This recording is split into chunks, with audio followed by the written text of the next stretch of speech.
umaga po sa inyong lahat. Ako po ang inyong OG. Magluluto po tayo ng ulam na pananghalian. Kung tawagin po dito sa amin ito ay putsero. Putahing putsero. Ito po ang mga sangkap ng putsero na lulutuin ko. Meron po tayong sibuyas, bawang, paminta, bechin. At meron din pong mga gulay ito.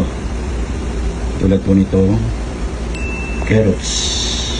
Ipinirito ko na po ito. Hindi ko na lang po ipinakita sa inyo pagpiprito at pagdadaya.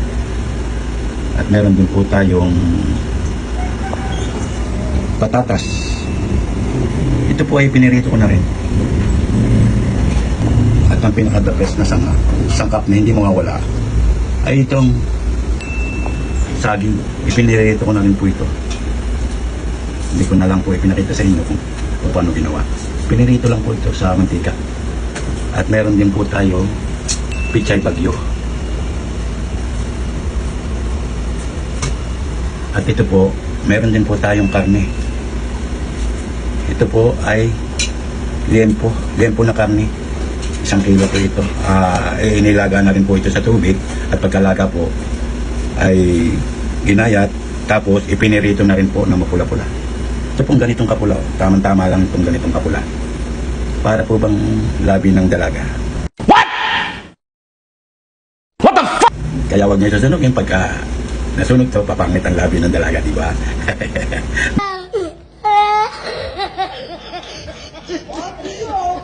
Meron din po tayong ito, tomato sauce. Ito ay isa rin pong pansangkap. Peanut butter at UFC ketchup. Meron ding toyo, meron suka at saka patis. Meron din, tika-kaunti lang naman yan, basta mahalaga meron nito. Ito po ang mga sangkap talaga nito eh. At ito pong pork and beans. At asukal na pula.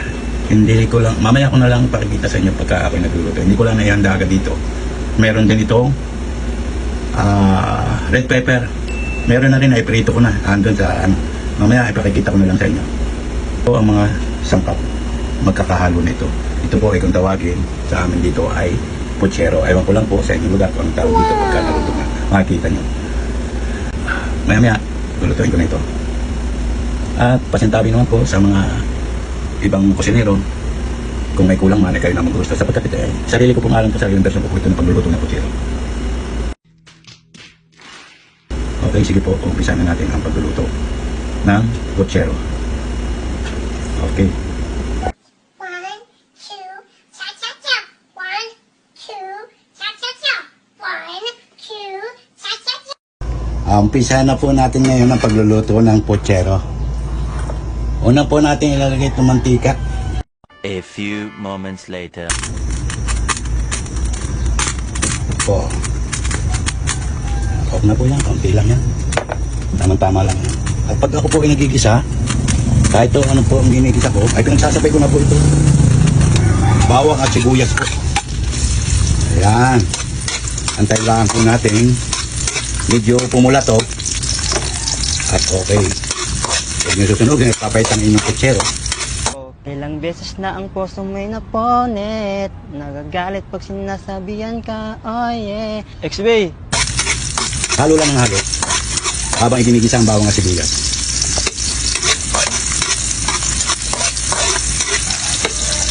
Bango.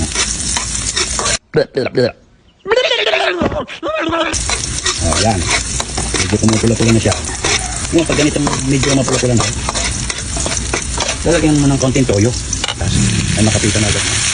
Hala. Yan. Ito po, tomato po. Nilalagay ko na rin po ito. Para mapasama ng ketchup. Gita. So pagka isinama mo na itong mga sauce ng mga ito. Para matagal siyang mapani. Lulutuin natin siya sa mantika. Sunod itong ketchup.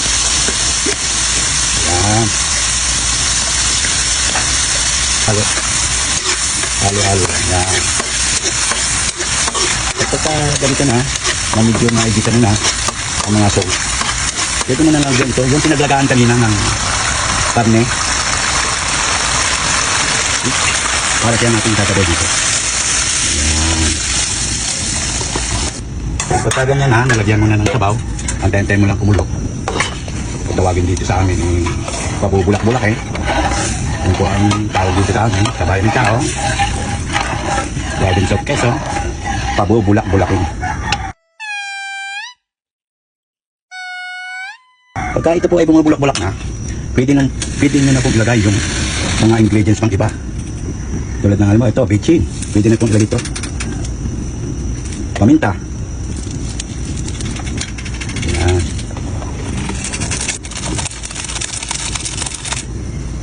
Lagyan din ito natin ng konting suka. Yan.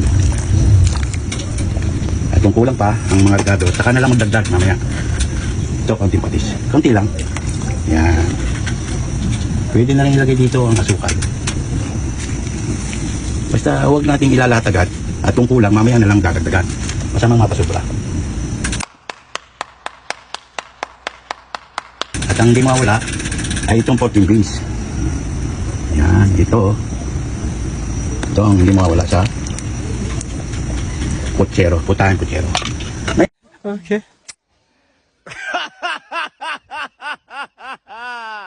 Ito pong putahan ito, pag tinikman mo, pinaglalaban po nito ang asim, tamis, at alat. Ngayon, tulad nito, tinikman ko.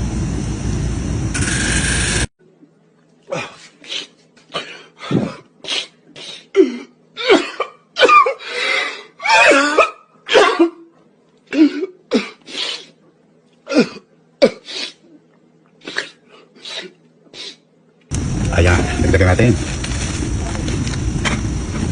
At kaunti pang toyo. Okay. Ayan, ganyan. Kumukulo na. So, ilalagay naman natin yung karne na pinirito na. Pinirito na ito. Nilaga, pinayat, tapos saka pinirito. Hindi ko na lang po naipakita sa inyo. Ilalagay ko na dito kasi kulo-kulo na siya.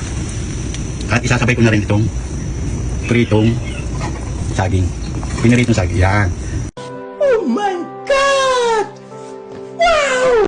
Kasi kaya ko nilagay na ganito habang dapat palalambutin mo dito yung karne para manuot sa kanyang lasa ng sauce at saka sa saging. Kaya sinabay ko na. Antayin lang natin mapalambot siya. Pag siya malambot na, meron pa tayo ibang ricado o gulay na may ilalagay dyan. Balikan lang natin at tatakloban. At saging. Damn! Yan. Okay na siguro ito. Kaya malambot na. Malambot na.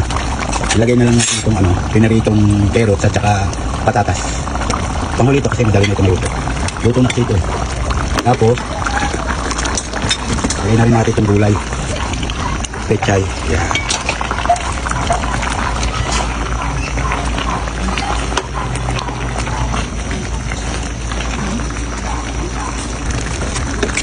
Masarap na putsero.